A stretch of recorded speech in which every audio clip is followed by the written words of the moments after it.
Children, when we switch on the light, then it spreads in all the directions. Such a light is known as non-polarized light. But when we pass this non-polarized light through Nicholl prism, it moves in a single plane. Such a light is known as plane polarized light. Plane polarized light. If we pass this plane polarized light through some optically active compound, optically active compound has chiral carbon and it can rotate the plane of polarized light either to right or to left. If it rotates the plane of polarized light towards right, then it is known as dextrorotatory, and if it rotates the plane polarized light towards left hand side, then it is known as levorotatory.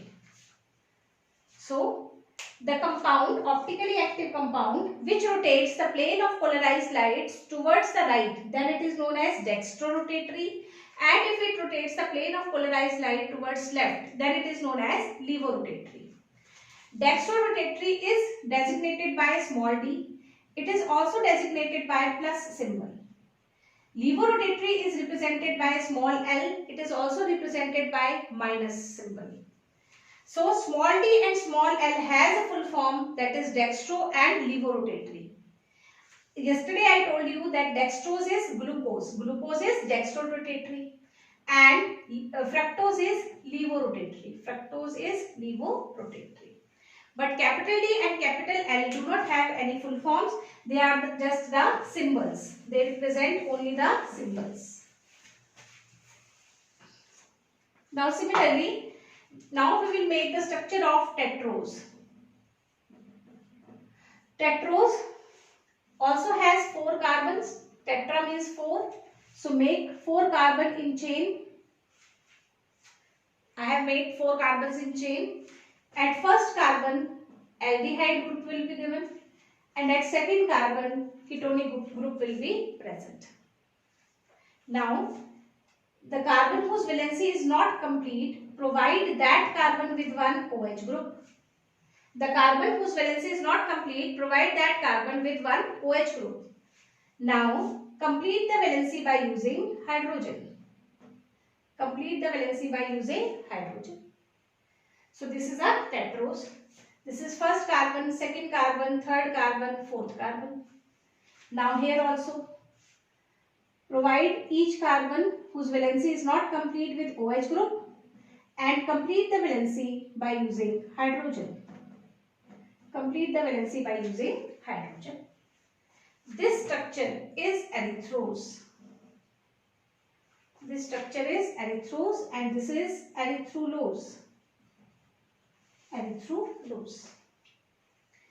Chiral carbon, this is chiral carbon, this is also chiral carbon, and this is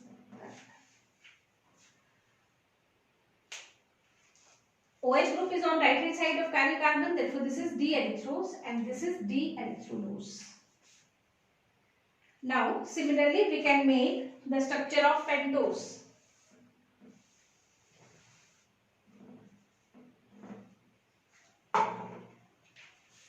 So, we will make 5 carbon in chain and provide the carbon whose valency is not complete with OH group, and will complete the valency by using hydrogen. So, I can write instead of HH, I can write CH2OH. This is 4th carbon, this is 5th carbon, this is 5th carbon. 4th, 3rd, 2 and 1.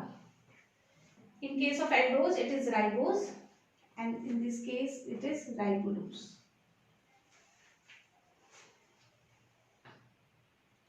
Children, it is asked generally in competitive exam, tell whether ribose is aldose or ribulose is aldose, which is aldose. So, children generally get confused. So, remember for this, in case of erythrose and erythrulose, ribose and ribulose, the name which has U alphabet, that is ketose. The name in which U alphabet is absent, that is aldose. So, ribose is aldose and ribulose is ketose. Now, most important, we will discuss the structure of hexoses. This structure is most important and this is given in your NCERT as well. hexose. Hexose is of two types, aldose and ketose. So for hexose, I will make 6 carbon in a chain like this. 6 carbon in a chain.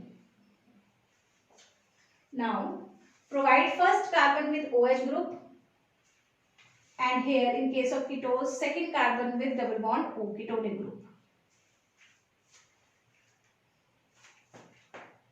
Provide the carbon whose valency is not complete with OH group. So last carbon always has CH2OH. Okay.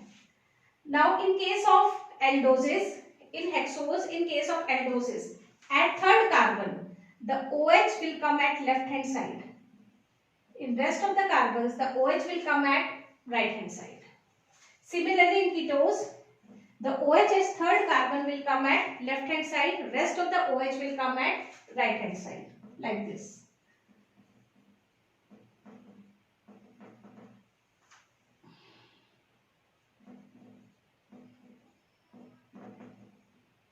Like this.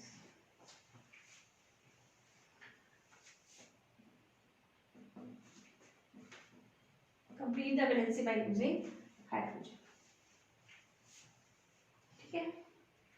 So at third carbon, the position of OH has changed. From right, it is shifted to left. Now we will mark the chiral carbons. Second is chiral, third is chiral, fourth is chiral, and fifth is chiral. First and sixth is non-chiral in case of aldoses. In case of ketosis, third, fourth and fifth carbon are chiral. Now children, I have told you that if OH group of the chiral carbon is on the right hand side, then it is capital D, and if it is on the left hand side, then it is capital L. Now here OH is on the left as well as on the right. So what we will do?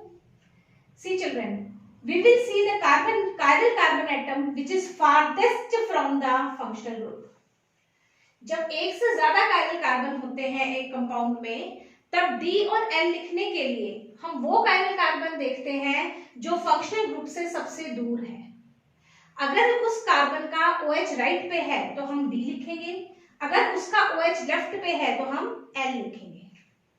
So when there are more than one chiral carbon present in a compound, for writing D and L configuration, we will see the carbon atom which is farthest from the functional group. We will see the carbon atom which is farthest from the functional group. If it has OH on the right hand side, then we will write D. So this is D glucose and this is D fructose. Here the functional group is at second carbon, and the carbon which is farthest from the functional group is having OH group at the right hand side. So these are D glucose and D fructose. Now children, these structures which I have drawn, these are known as open chain forms. These are known as open chain form or Fisher's projection formula. Or Fisher's projection formula. These are known as open chain form or Fisher's projection formula.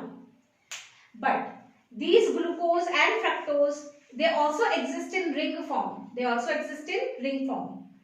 Minimum number of carbon atoms required for the ring formation is 5. Minimum number of carbon atoms required for the ring formation is 5. So rings are present only in case of pentose and hexose. No ring is present in triose and tetrose. Minimum number of carbon atoms required for the ring formation is 5. So no ring is formed in 3 carbon, that is triose and tetrose. Ring formation starts from pentoses and hexoses. So now we will draw the ring for hexose, and that is glucose.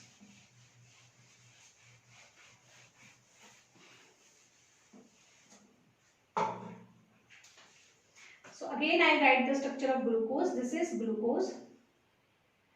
So I can write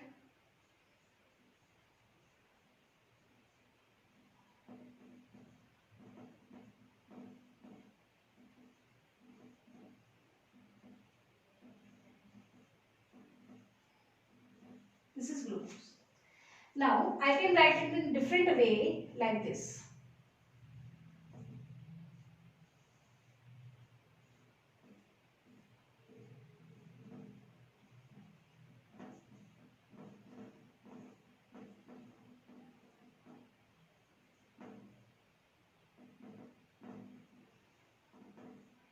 This is also glucose.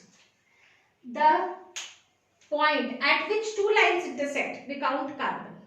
So here two lines are intersecting. So I am not writing carbon here. I am representing this carbon as an intersection point. So here we will count carbon, and OH and H I have written. So this is D glucose. Now what will happen? Ring formation will take place between the functional group and the fifth carbon. Ring formation will take place between the functional group and the fifth carbon. See, this is first carbon, this is second carbon, third, fourth, fifth and sixth. So ring is formed between functional group, that is first carbon and fifth carbon. See, I have connected the first and fifth carbon through oxygen. This is pyran ring. This is pyran ring which has oxygen in between, and the members are six. Six members are there in the ring. Count 1, 2, 3, 4, 5 and 6. Sixth is oxygen. So now we will write the structure. Hydrogen will be as such, but oxygen now will be bonded with carbon with single bond, because carbon has formed an extra bond with this oxygen. So valency will become 5, but the valency of carbon is 4. Therefore we have turned this double bond into single bond. Oxygen is unstable in single bond, therefore this oxygen will turn into OH group. This also changes into OH. So double bond O changes into single bond OH. Rest will remain the same. H, OH, H, OH, H, OH and here H. So this OH, from this OH, O is used up in the ring formation, and this H has gone to the first oxygen to satisfy its valency, to change it into OH group. So this is ring. Now I number it 1, 2, 3, 4, 5 and 6. Now I will make this ring. This is ring. Number first carbon, second carbon, third carbon, and this is fourth and this is fifth carbon. Oxygen is not given any number. See, 6 members are there in the ring. Ring starts from here and it ends here. So ring has 5 carbon and 1 oxygen. 5 carbon and 1 oxygen. This sixth carbon is out of the ring. We will show it later on. Okay? Now we have to arrange H and OH in this ring. The thing which is on the left hand side, or the group which is on the left hand side, is written on the top. So I will write like this. At first carbon, H is on the left hand side. So we will write H on the top and OH at the bottom. In second carbon, H is on the top, H is on the left hand side. So we will write it on the top. In third carbon, OH is at the left hand side, so OH will be written on the top and H on the bottom. Fourth carbon, H upar, OH niche. In fifth carbon is bonded to oxygen, hydrogen and CH2OH. See, fifth carbon is bonded to oxygen. CH2OH is a bulky group. It is a heavy group, it is a bulky group. So it will occupy the top position, so that ring becomes a stable ring. So that ring becomes the stable ring, and H will come at the bottom. So this is the structure of glucose in ring form. This ring form was given by the scientist Haworth. Therefore, it is known as Haworth's projection formula. Open chain was given by Fischer. Those were known as Fischer projection formula, and ring form is known as Haworth's projection formula. So this is Haworth's projection formula. Now I will write the name of this Haworth's projection formula. The name of this compound is alpha D glucopyranose. Alpha D glucopyranose. So why I have written alpha D glucopyranose? See children, listen carefully. At first carbon OH is at the bottom. Therefore we are writing alpha. अगर first carbon का OH, functional group का OH नीचे है तो हम उसको क्या लिखते हैं? अल्फा. अगर यही OH ऊपर हो जाए then we will write beta. If the OH group at first carbon is at bottom then we write alpha. If it is at the top then we write beta. Why we have written D? Because OH group of the chiral carbon, last chiral carbon is at right hand side. So we have written D. Why we have written gluco? Because we have made the structure of glucose and we have put this glucose in pyran ring. Therefore we write alpha D glucopyranose. This whole structure, glucose structure, is fit into the pyran ring. Therefore it is known as pyranose. So alpha D glucopyranose. Alpha because the OH group of first carbon is at the bottom position. D because the chiral carbon, last chiral carbon OH is on the right hand side. Gluco because we have made the structure of glucose and we have fit this glucose in pyran ring. Therefore we have written pyranose. The structure is alpha D glucopyranose. I repeat it again. Ring is formed between first and fifth carbon through oxygen, and the first carbon double bond O changes to OH group, and the thing which is on the top, which is on the left, is written on the top, which is on the right is written at the bottom. Carbon is given the number but oxygen is not given any number. So 6 carbon are there, 1, 2, 3, 4, 5 and 6. With this we finish with the structure of alpha D glucopyranose. So we have now we have discussed monosaccharides, that monosaccharides on hydrolysis give carbon dioxide and water, and we have discussed the structures of monosaccharide from triose to hexoses. Triose, we have discussed the structure of glyceraldehyde and dihydroxyacetone. We have discussed D and L forms. We have discussed small d and small l forms, and we have discussed the ring structure of glucose as well. Now we will start with oligosaccharides. Oligosaccharides. What are oligosaccharides? Oligosaccharides are the compounds which on hydrolysis give 2 to 8 monosaccharide units. The compounds, the carbohydrates which on hydrolysis give 2 to 8 monosaccharide units are known as oligosaccharide. From oligosaccharides we will discuss only disaccharides. And among these disaccharides, first is maltose. This maltose is made up of 2 glucose units, alpha D glucose plus alpha D glucose. It is made up of 2 glucose units, alpha D glucose and alpha D glucose. So let me make 2 glucose units in ring form like this.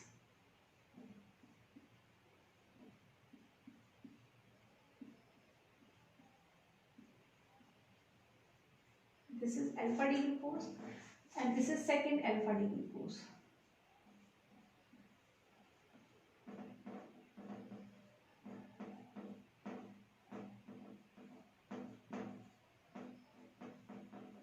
Now children, what will happen? Bond is formed between first carbon of one glucose and fourth carbon of second glucose. A bond will be formed between first carbon of one glucose and fourth carbon of second glucose. So this is OH. This H and OH will be released as water. This will be released as water, and the 2 glucose molecules will join together by glycosidic bond. They will join together by glycosidic bond. See, like this.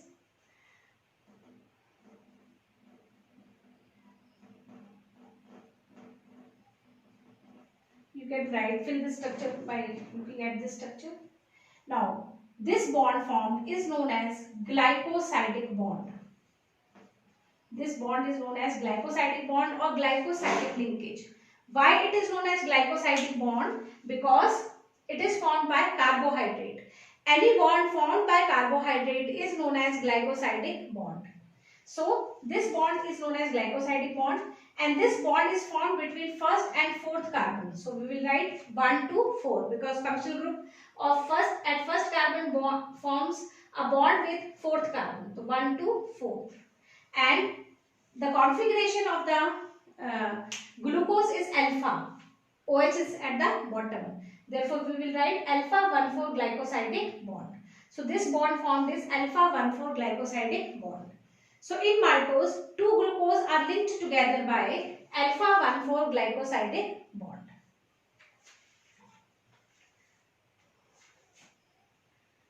Now, I will write the structure of isomaltose.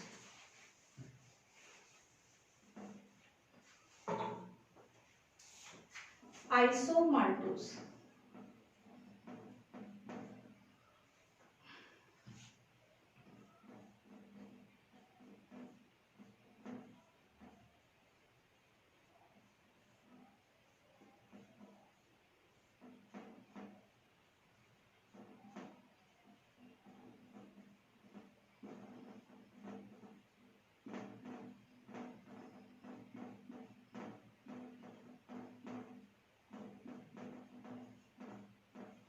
This is the structure of isomaltose. In this case, also two glucose are present, but these two glucose are linked by alpha 1,6 linkage. They are linked by alpha 1,6 glycosidic bond or linkage. In maltose, they were linked by alpha 1,4. Here they are linked by alpha 1,6. यानी कि first carbon of one glucose is linked to sixth carbon of other glucose.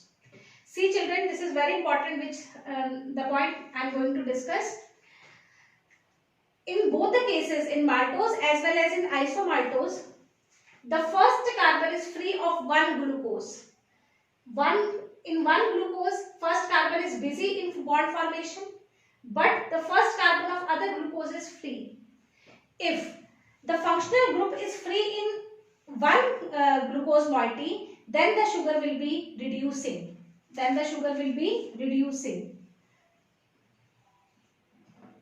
क्या बताया मैंने? दो glucose आपस में जुड़े हुए हैं. अगर एक ग्लूकोज का कार्बन फंक्शनल ग्रुप किसमें बिजी है? बॉन्ड फॉर्मेशन में. लेकिन दूसरे ग्लूकोज का फंक्शनल ग्रुप फ्री है, तब हम उस शुगर को क्या बोलते हैं? Reducing. Reducing means which is able to reduce something, है ना, उसको हम क्या बोलते हैं? रिड्यूसिंग. आपको पता है ऑक्सीडाइजिंग क्या होता है? जो किसी चीज को ऑक्सीडाइज कर दे. रिड्यूसिंग होता है जो किसी को रिड्यूस कर दे, उसको इलेक्ट्रॉन्स दे दे. तो ये रिड्यूसिंग शुगर है. हम कैसे चेक करते हैं शुगर रिड्यूसिंग है या नॉन रिड्यूसिंग है? हम 1 ml शुगर का लेंगे, उसमें क्या ऐड करेंगे? एक reagent. We will add Benedict's reagent to it and heat it for 1 minute. If red, orange, yellow और green color appears, then the sugar is reducing. कैसे टेस्ट करते हैं शुगर रिड्यूसिंग है या नॉन रिड्यूसिंग है? We will do it in practicals as well. हम 1 ml sugar solution लेंगे, उसमें बेनेडिक्ट्स रिएजेंट डालेंगे, उसको हीट करेंगे. ग्रीन से लेके येलो, ऑरेंज, रेड कोई भी कलर आता है, means the sugar is reducing. Children, note it down. All the monosaccharides are reducing because in them functional group is free. But disaccharides, trisaccharide और पॉलीसैकराइड्स, इनमें reducing भी हो सकते हैं, नॉन रिड्यूसिंग भी. In case of disaccharide, if the functional group of one glucose moiety or one carbohydrate is free, then it is reducing. If both the functional groups are busy in bond formation, then it is non reducing. So example of non reducing is sucrose. Example of non reducing sugar is sucrose. Sucrose is made up of glucose plus fructose. Functional group of glucose is at first carbon. Functional group of fructose is at second carbon because it is ketose. So in this case, bond is formed between first carbon and second carbon. So both the functional groups are busy in bond formation. Therefore, sucrose is not reducing in nature. What is the test for sucrose? We will take 1 ml of sucrose solution. We will add Benedict reagent. It will not give any color, red, yellow, orange. So therefore, it is non-reducing. Now in a separate test tube, again take 1 ml of sucrose solution. Add 1 drop of dilute HCl. Boil it. Then after some time add Bennet reagent. Now it will give yellow, green or red precipitate. Why is it so? Because on addition of HCl, sucrose gets hydrolyzed to glucose and fructose. Glucose and fructose both are reducing in nature and they will give red, yellow or green color with the Benedict's reagent. So maltose, isomaltose, we have discussed the structures. They are reducing in nature. Sucrose is also a disaccharide. It is made up of glucose and fructose and it is non-reducing in nature because both the functional group of glucose and fructose are busy in bond formation. Thank you, students.